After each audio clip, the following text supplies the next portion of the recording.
There's certainly no disguising the big changes in Journey's End. Golf, windy days, the bestiary, etc.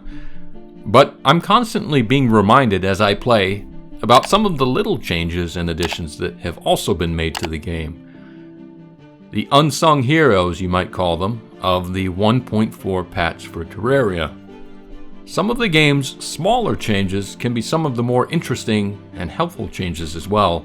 So here's a quick video to review the ones that stood out for me and to give credit where credit is due.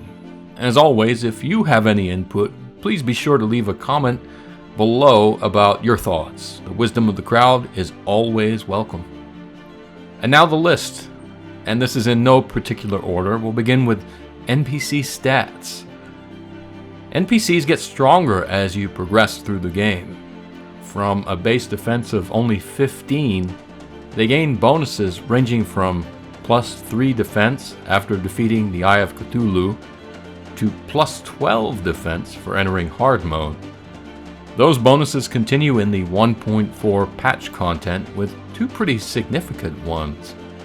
First, all NPCs gain a whopping 14 defense when you defeat the new Queen Slime enemy. That's almost as much total defense as they start out with. Additionally, they get a 30% attack boost. Not bad. But there's one more boost for your townies, the Advanced Combat Techniques book. It can only be fished up during a blood moon and can only be used once in any world. But once used, all of your NPCs gain an extra 6 defense and an extra 20% attack power. All told, when combined with the Queen Slime bonuses, your town's denizens will have 50% more attack power and 20 more defense than they had before the 1.4 patch content alone. That's quite a boost. And so as you can see, your NPC stats change quite significantly in Terraria 1.4. Next up, luck.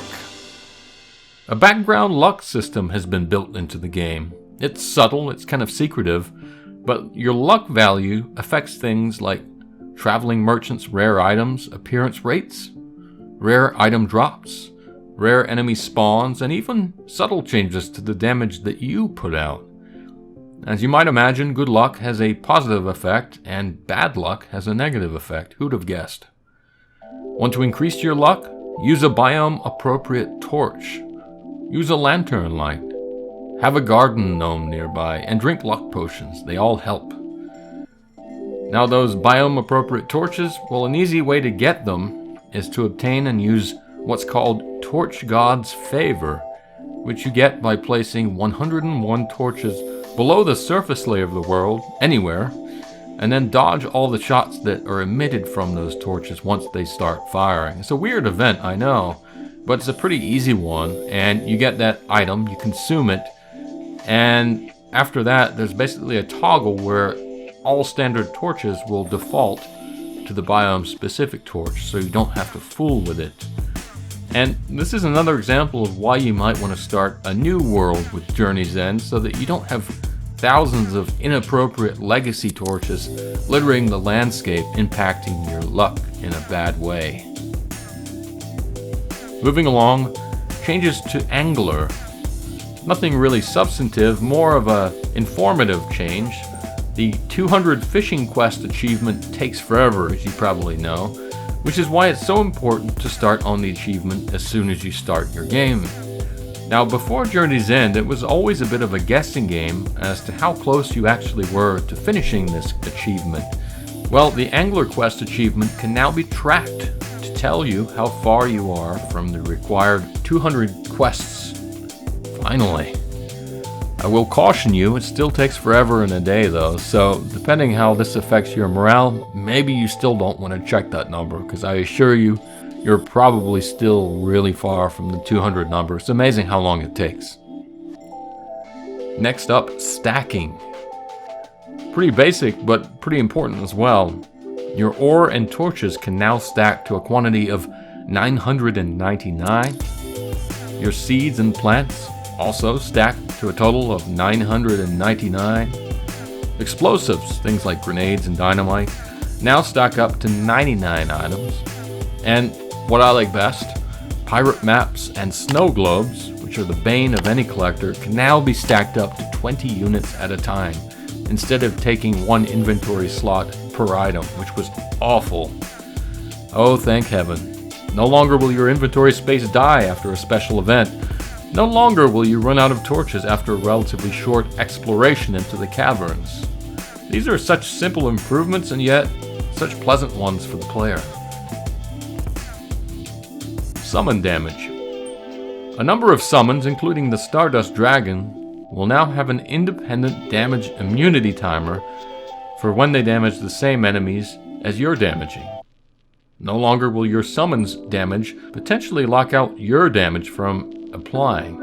It's a fairly subtle change, but it can affect your DPS or damage per second in certain situations. A rapid-fire gun, for instance, won't have to deal with as many immunity timers. This is certainly a boost for what's considered by Relogic to be a more supplemental class than a true independent real class. Summoners have to take what they can get, right? And then finally, easier storage. I'll just read these lines that snuck into the 1.4 patch notes. The viable range when quick stacking to nearby chests has increased by 25%. Quick stack will now prioritize piggy banks, safes, Defender's Forge, Void Vault, and the portable money trough and void bag. Increased chest limit from 1,000 to 8,000. Now, I don't know who even needed 1,000 chests, but I suppose on a large map, random world-gen chests scattered around the place could impact that storage limit. But for those who like to take advantage of all those quick stacking features in the user interface, these are certainly clear improvements that will make a difference to your game. And so those are just the 6 ones that I came up with that, as I said, were kind of flying under the radar as changes in Terraria Journey's End. These certainly make a difference. This wasn't by any means meant to be a comprehensive list. So with that being said, what are your favorite improvements with Journey's End? If you've got one I didn't mention, leave a comment below if you would like, and add it to the list. And certainly thanks to everyone for watching. That's all I've got, guys. Enjoy Journey's End.